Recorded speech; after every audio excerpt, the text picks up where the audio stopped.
ये कहानी फ्यूचर की है जहां पर अर्थ एक पीसफुल जगह है क्योंकि यहाँ पर सोल्स नाम के एलियन स्पीसीज एंटर हुई है। सोल्स हर उस प्लेनेट पर जाती है जहां पर वॉयलेंस होता है और खुद को उनकी बॉडीज में इंसर्ट करते हैं और उस बॉडी की कॉन्शियसनेस को कंट्रोल करते हैं। सोल्स को हर इंसान की मेमोरी का भी एक्सेस रहता है और जैसे ही ये बॉडी के अंदर एंटर करते हैं इंसान की आंखों में सिल्वर सर्कल बन जाते हैं, जिससे नॉर्मल इंसान और एक सोल के बीच में डिफरेंस पता लगाया जा सकता है। लेकिन कई सारे ऐसे ह्यूमंस भी है जो कि सोल्स के कंट्रोल में नहीं आए हैं और कुछ जगह छुप कर बैठे हैं। उन्हीं में से एक लड़की का नाम मेलेनी है। वो एक होटल में छुप कर भाग रही होती है जब अचानक कई सारे सोल्स जिन्हें सीकर्स कहते हैं उसे घेर लेते हैं। मेलेनी किसी तरह उनमें से कुछ सोल्स को मारती है और बचने के लिए होटल की छत से कूद जाती है।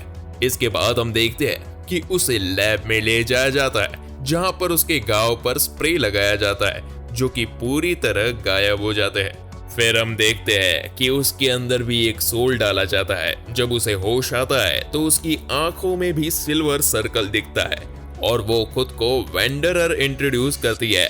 वेंडरर को टाइम दिया जाता है जिससे वो अपनी नई बॉडी से हैबिचुअल हो जाए, लेकिन तभी उसे अपने सिर के अंदर कुछ आवाज सुनाई देती है जो कि मेलेनी की होती है, जो अब भी उसके अंदर जिंदा होती है। इसके बाद अगले दिन वेंडरर को ब्लॉन्डी नाम की सीकर अपने पास बुलाती है और मेलेनी की मेमोरी एक्सेस करने को कहती है जिससे वो रेबल्स का पता जान सके। वेंडरर देखती है कि मेलेनी अपने भाई के साथ एक रिवर में नहा रही थी जब सीकर्स उसके घर पर आते हैं और उसके फादर, जो कि सोल बनना नहीं चाहते, खुद को मार देते हैं। इसके बाद मेलेनी एक घर में कुछ खाना का सामान ढूंढ रही थी जब जेरेड नाम का एक लड़का उसे पीछे से पकड़ता है और जब उसे पता चलता है कि मेलेनी नॉर्मल ह्यूमन बीइंग है तो वो उसे किस करता है। मेलेनी वहां से भाग जाती है लेकिन जेरेड उसे पकड़ लेता है। जब दोनों को पता चलता है कि वो दोनों सोल्स नहीं है तो जेरेड उसे साथ में रहने को कहता है। जब वेंडरर उठती है तो वो जेरेड की किस का सेंसेशन भुला नहीं पाती और फिर वो जेरेड का पोर्ट्रेट बनाने लगती है। तब अचानक मेलेनी उसे पेंसिल फेंकने को कहती है। अगले दिन पोर्ट्रेट देखकर ब्लॉन्डी उसे डांटती है और उससे और इंफॉर्मेशन पूछती है। फ्लैशबैक में हम देखते हैं कि जेरेड मेलेनी और उसके भाई जेमी के साथ ही रहने लगा था। जेरेड और मेलेनी काफी पास आने लगे थे। उन दोनों के बीच प्यार देखकर वेंडरर कंफ्यूज हो जाती है, लेकिन ब्लॉन्डी उससे कहती है कि प्यार करना भी ह्यूमंस का एक पार्ट है जो कि बिल्कुल गलत है। इसके बाद फ्लैशबैक में दिखाया जाता है कि जेरेड देखता है कि सीकर्स उनके पास थे जब वो लोग वहां से निकलकर रेबल्स की तलाश करते हुए उस होटल में चले जाते हैं। जब सीकर्स उन्हें पकड़ने वाले होते हैं तो मेलेनी एक डिस्ट्रैक्शन की तरह काम करती है जिससे बाकी दोनों लोग बच जाते हैं। वेंडरर कहती है कि वो और कुछ नहीं देख पा रही है, जिसके बाद ब्लॉन्डी वहां से चली जाती है और तभी वेंडरर को एक पहाड़ दिखाई देता है जिससे वो जल्दी से एक पेपर में ड्रॉ कर देती है। मेलेनी उसे कन्विंस करती है कि वो उस पेपर को फाड़ दे, नहीं तो उसके चाहने वालों को नुकसान होगा। अगले कई दिन तक ब्लॉन्डी उससे पूछताछ करती है लेकिन वेंडरर उसे कुछ नहीं बताती क्योंकि वो मेलेनी के प्यार को प्रोटेक्ट करना चाहती है। एक दिन ब्लॉन्डी वेंडरर को वॉक पर लेकर जाती है जहां वो कहती है कि उन्हें जेरेड का पता मालूम चल गया है और वो जल्दी उसे पकड़ लेंगे।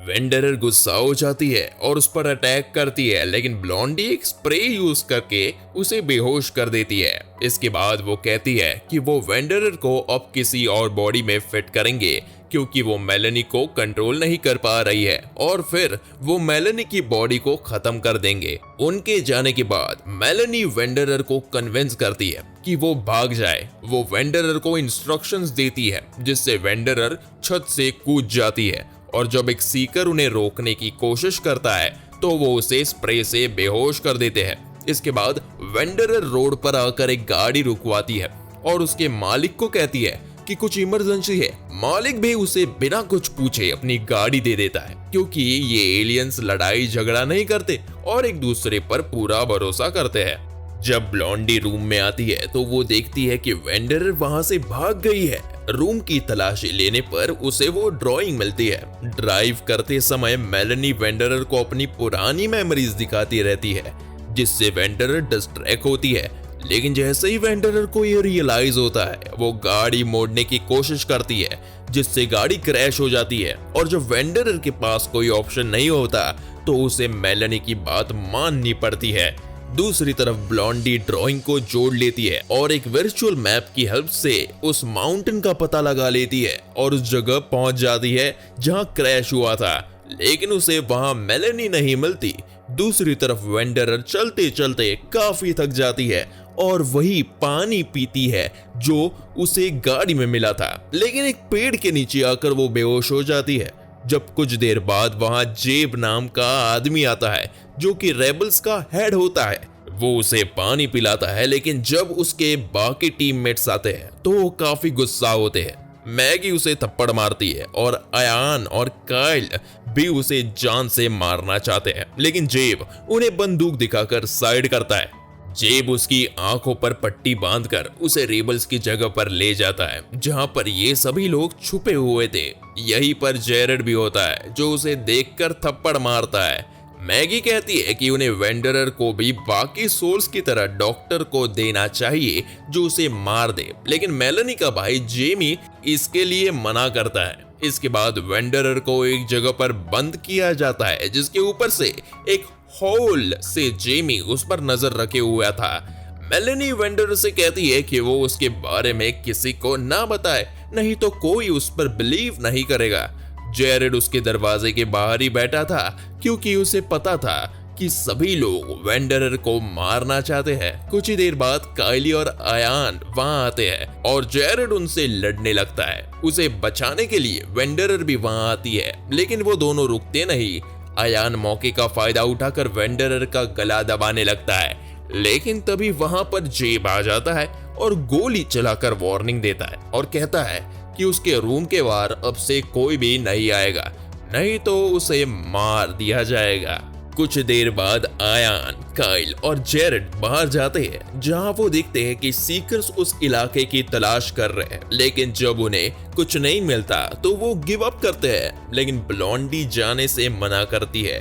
दूसरी तरफ हम देखते हैं कि वेंडरर को पता चल जाता है कि जेमी उस पर नजर रखा हुआ है, इसलिए वो उसे झूठ कहती है कि उसने मेलेनी की बॉडी पर कंट्रोल कर लिया है।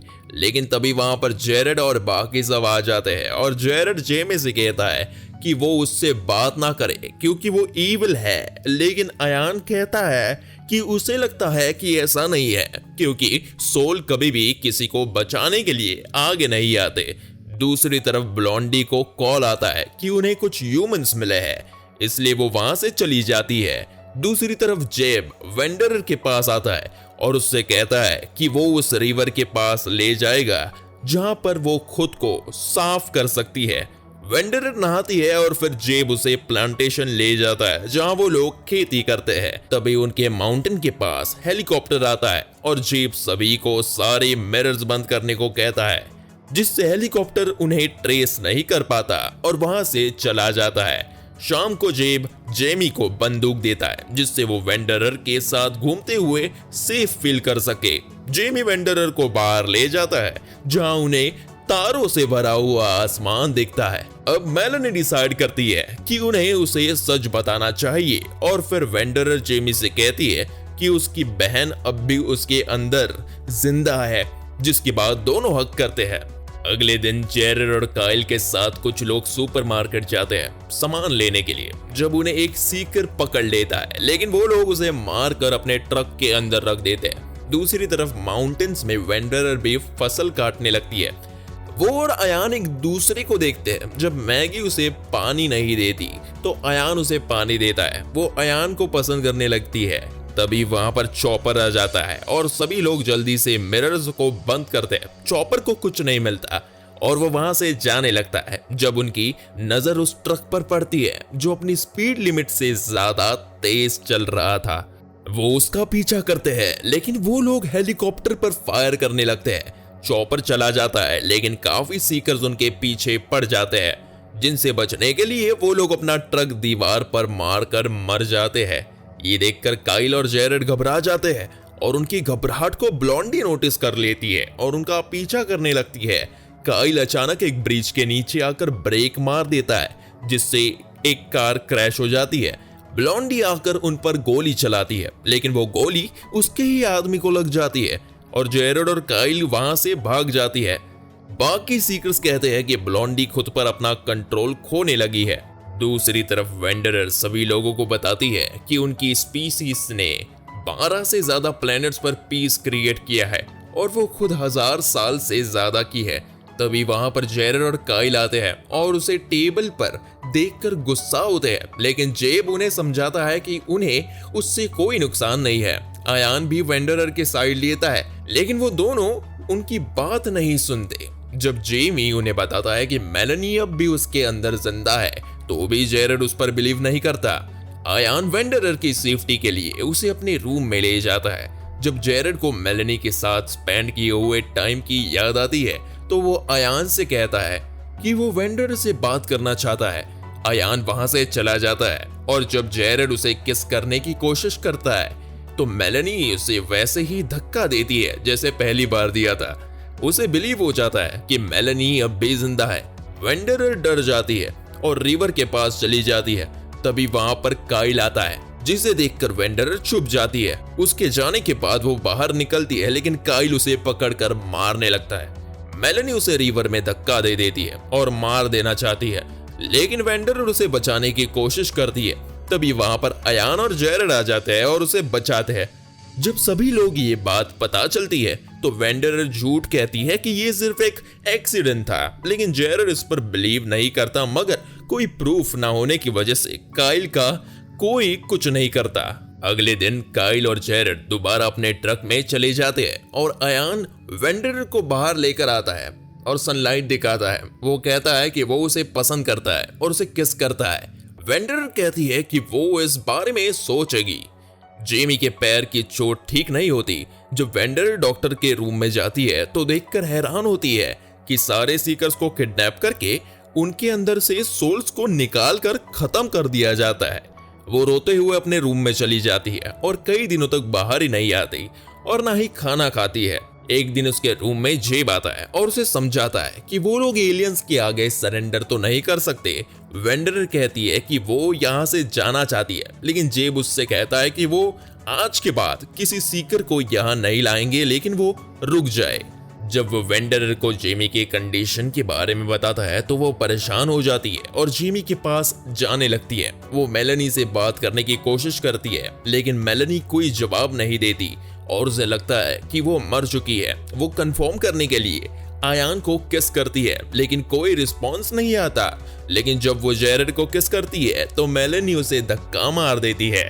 वेंडरर कहती है कि उन्हें जेमी को बचाना होगा। वो जेरेड से कहती है कि वो उसे डॉक्टर के पास सिटी में ले जाए।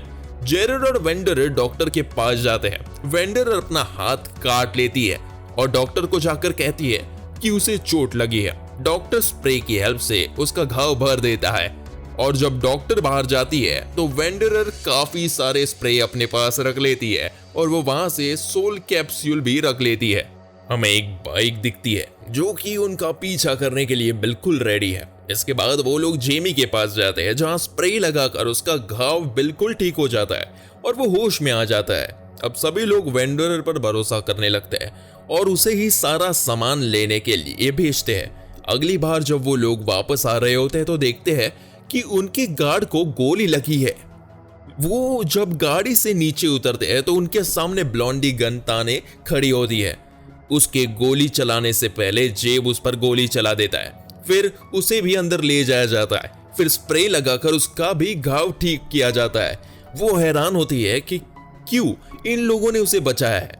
वो वेंडरर को बताती है कि उसने बाकी सीकर्स को उनकी लोकेशन के बारे में नहीं बताया और इसलिए वो लोग सेफ है। फिर वेंडरर डॉक्टर को सोल कैप्सूल के बारे में बताती है और कहती है कि वो उन्हें सिखाएगी कि कैसे ह्यूमन से सोल्स को अलग करना है, लेकिन वो प्रॉमिस करके कि वो सोल्स को नहीं मारेंगे। इसके बाद वो ब्लॉन्डी के अंदर से सोल को निकालकर सोल कैप्सूल में रखते हैं। ब्लॉन्डी उठती है और असली नाम लेसी बताती है। वो कहती है कि वो भी ब्लॉन्डी को कंट्रोल कर रही थी और वो उसे यहाँ लेकर आई जिससे बाकी लोगों को उनके बारे में ना पता चले। फिर वेंडर लेजर की हेल्प से ब्लॉन्डी के कैप्सूल को वापस उनके प्लेनेट में भेज देती है।